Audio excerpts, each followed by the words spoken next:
тағы да барлық жерге қоқыс тастап кетіпті. Жақында ғана жинап алып едік. Кеше менің кішкентай күшігім пакетке оралып тұншық бала жаздады. Жағдай осылай. Менің кішкентай көжегімнің табанына тікен кіріп, тоқылдақ дәрігерді шақырып, әрең дегенде алдырттым. Кім оларды? Қасқыр досымызға айтып қорқыту керек шығар. Жоқ, аю көке, олай жасағанымыз дұрыс болмайды. Адамдар бәрі оқса жақсы ғой. Мылтықпен келіп өзімізге оқ атса қайтеміз? Жағдайымыз нашар, өмір сүруіміз қиындап бара жатыр. Кімнен көмек сұраймыз енді?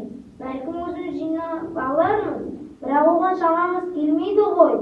Мен бір амалын тапқан сияқтымын. Ашадан көмек сұрасақ қайтеді? Не болды, достар? Неге көңілсізсіздер? Қане тыныштап ойнап, көңілдеріңді көтерейік. Мен көзімді жұмып тұрайын, сіздер тығылып қалыңдар. Біздің оған уақытымыз жоқ. Орманымызды тазалап алуымыз қажет. Мынадай көңіл-күймен қалай жинайсыңдар? Алдымен оны көтеру керек. Қане, тығылыңдар. Мәссаған! Мына жерде кім тазартып қойған? Қандай керемет!